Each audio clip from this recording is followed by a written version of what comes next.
ہر چیز نقلی تو حسن بھی نقلی، ہر چیز نقلی ہو رہی ہے۔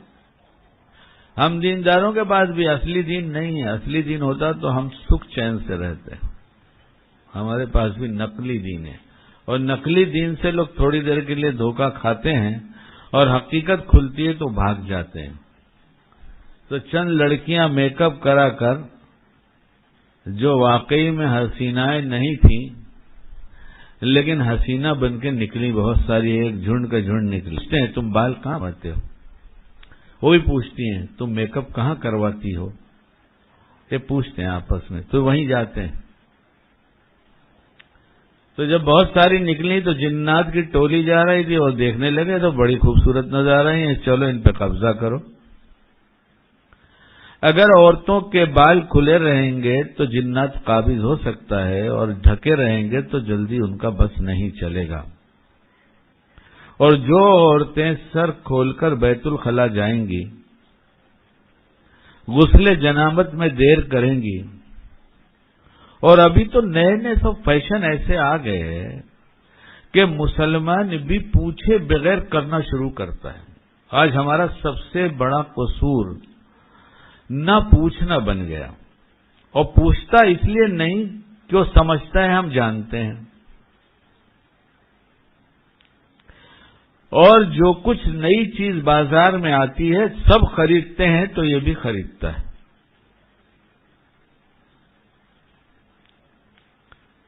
ہمارے 5 بچے ہیں، اللہ سب کو سلامت رکھے، بعافیت رکھے، دیندار بنائے، اپنی پسند کا بنائے، راضی ہو جائے۔ لیکن کسی دن میں نے نہیں دیکھا کہ میری اہلیہ نے پیشاب پاخانے کی وہ چڈی جس میں اس نے کیا ہو باتھ روم میں چھوڑ کر چلی آئی ہوں کہ بعد میں کریں گے، کیونکہ باتھ روم تو شیطانوں کا بسیرا ہے۔ ٹوائلٹ باتھ روم ابھی تو اٹیچ ہے، اور ہم سب اسی سے اٹیچ ہیں۔ ان کا بسیرا ہے نا بھائی، کتابوں میں یہی لکھا ہے نا، یعنی گندی جگہ پر وہ رہتے ہیں۔ تو ایک صاحب کا میں بیان سن رہا تھا، انہوں نے کہا کہ اگر یہ چاہتے ہو کہ اس میں نہ رہیں تو باتھ روم بہت صاف کلین رکھو ایک دم، اور ہو سکے تو آج کل تو وہ بھی آیا ہے، کیا کہتے ہیں اسے، جو اڑتا ہے ہوا میں، اسپرے، فریشنر، اس میں کہ وہاں گندگی نہیں رہے گی، جب خوشبو رہے گی تو شیطان وہاں بسیرا نہیں کرے گا۔ مگر آج کل دیندار، پتہ نہیں دیندار کہتے کسے ہیں، آج تک کچھ سمجھ میں نہیں سکا کہ دیندار کسے کہتے ہیں۔ یہ بات یاد دلانا باتھ روم والی ذرا۔ آج کا دیندار جیسے آج کا کروڑ پتی ہے، آفس لون پر، گاڑی لون پر، مکان لون پر، یعنی جتنا بڑا قرضدار اتنا ہی بڑا سیٹ۔ ایسے آج جتنا بڑا معاشرے کی رسموں کو ادا کرنے والا، گناہوں سے نہ بچنے والا، لیکن لمبی داڑھی، ٹوپی، کرتا پاجامہ جیسے اس کا آفس لوگوں کو بتاتا ہے، اس کی گاڑی بتاتی ہے بڑا مالدار ہے، ایسے اس کی داڑھی بتاتی ہے بڑا دیندار ہے۔ وہاں گاڑی سے دھوکہ ہے یا داڑھی سے دھوکہ ہے؟ الا ماشاء اللہ کوئی ہوگا سمجھدار دیندار، ہیں کچھ لوگ ہیں بھی، ورنہ دنیا میں اس کا وجود ہی نہیں ہوتا۔ ایمان والوں کا ختم کرتے اللہ ہے تو بھی تو کہنے والے، وہ بھی بہت شان سے اترتا ہے، حالانکہ رات کو اس کی نیند اڑی رہتی ہے کہ اگلا مہینہ پھر پورا ہوا، اتنا انٹرسٹ دینا ہوگا، لیکن باہر کی دنیا میں لوگ اسے دیندار سمجھتے ہیں۔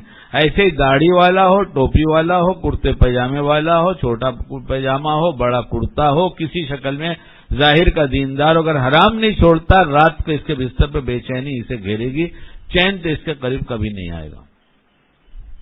دن کی بے چینی لوگوں میں چھپ جاتی ہے، پتہ نہیں چلتا، لیکن رات کو بے چینی میں تب تڑپتا ہے تو اللہ کو پتا ہے، اور اللہ بتانا بھی چاہتا ہے یہ تیرے دن کے کرتوت کا اثر تیری رات پر پڑ رہا ہے۔ یہ دیندار میری سمجھ میں نہیں آیا آج تک کہ کس کو دیندار کہا جائے۔ ہاں ہم نے کچھ لوگوں کو دیکھا ہے، ہم کہیں گے ان کا نام دیندار ہے، لیکن دیندار گھرانوں میں بھی پوچھنا جب چھوڑ دیا گیا تو باہر کے کچھ لوگ دیندار نظر آتے ہیں اور گھر کا ماحول بدل جاتا ہے. پاخانے اور پیشاب کی چڈیاں باتھ روم میں رکھی جاتی ہیں، مرد جانتے ہوئے بھی ٹوک نہیں سکتا عورت کو، اور مت ٹوکنا، ہاتھ سے صاف کر دے گا، تیرے ہاتھ میں علم ہے، تیرے پاس علم ہے. تو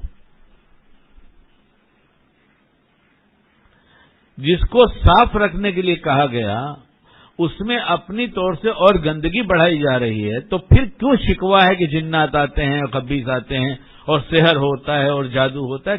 کیوں کہتے ہیں؟ تو اب تک تو یہی رہا ہے کہ صفائی رہی، 5 بچے ہمارے رہے، میں نے زندگی میں کبھی بھی چڈی پیشاب کی دیکھا نہیں.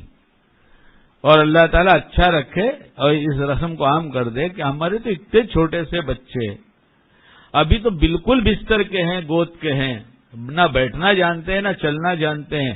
میری اہلیہ تھوڑی تھوڑی وقفے سے انہوں نے طے کر رکھا تھا کہ باتھ روم میں لے جا کے اسے پیشاب کرائیں گے. اس وقت سے دھوکے نکالنا ماحول تھا. تو اب تک تو یہ باتھ روم شیطان کے رہنے کی جگہ، اور جس کے گھر میں کچھ صفائی بھی ہو سکتی ہے کہ بھائی چلو باتھ روم تو تھوڑا صاف ستھرا رہتا ہے، وہ ایک باندھتا ہے بچوں کو، کیا کہتے ہیں اس کا نام کیا ہے؟ ڈائپر.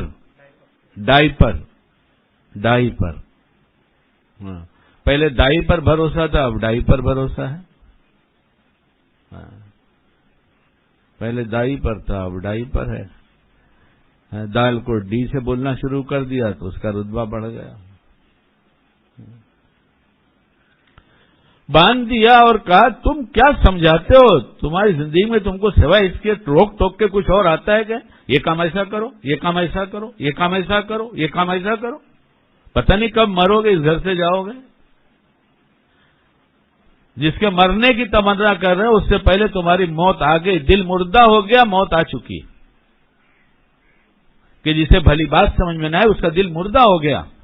اور یہ موت ہے وہ جو ایسی موت ہے کہ ابھی پتہ چلے گا دل تمہارا جی کتنا چین سے رہتا ہے، کتنا سکھ سے رہتا ہے. کہ اب تو بچے بچیوں کو باندھ کے گھماتے ہیں کہ ہر گھر بیت الخلا. اب کہتے ہیں بچے پر اثر ہو رہا ہے، بچہ بیمار رہتا ہے. ارے بھائی جو چیز صفائی کی تھی ادھر صاف ہوا، 1 منٹ سے 1 سیکنڈ کی دیر کیے ہوئے ادھر گندا ہوا فوراً صاف کرو. وہ 1 گھنٹہ بچہ لے کے گھومتا ہے اور تم دیندار کہی جاتی ہو عورتیں. تم کو تو دین کی ہوا ہی نہیں لگی جب تم نے دشمن کو نہیں پہچانا کہ شیطان کا اڈا میں نے اپنے گھر کو بنا رکھا ہے، اپنے بیڈ روم کو بنا رکھا ہے. میرے بچے کے ساتھ شیطان، میری بچی کے ساتھ شیطان. وہ کہتے ہیں چین چاہیے، سکون چاہیے. جو قوم صفائی کرنا بھول جائے، جو قوم صفائی کر دے وہ صاف کر دی جاتی ہے. ایمان کا جز ہے صفائی. اسلام میں صفائی کو کیا کہتے ہیں؟ نفاست، نظافت، طریقہ. آپ علیہ الصلوۃ والسلام نے ایک ایک چیز سکھایا. ناخن کاٹنے کا طریقہ، بال کے بنانے کا طریقہ، بال کیسا رکھا جائے اس کا طریقہ، کدھر تھوکا جائے اس کا طریقہ، کدھر موتا جائے اس کا طریقہ، کہاں بیٹھا جائے وہاں طریقہ. بیان کروں بولتے بیان کرو، کیا بیان کرو؟ تم یہ خبریں سناؤ کہ تمہاری باتوں سے سن کر میں نے زندگی بدلا تو میرا بھی حوصلہ بڑھے کہ ہاں کچھ لوگ بدل رہے ہیں. تم مت سناؤ، مگر نیٹ کے ذریعے دنیا سن رہی ہے اور بدل رہی ہے. اللہ انہیں بدل رہے ہیں کیونکہ میں نے محسوس کیا کہ نیٹ کے ذریعے سننے والے ایسے بڑے بڑے پڑھے لکھے عقل مند ہوشیار سن رہے ہیں جو سمجھتے ہیں کہ اسلام زندگی سے جائے گا، بے چینی آئے گی، اسلام زندگی میں آئے گا، چین و سکون آئے گا.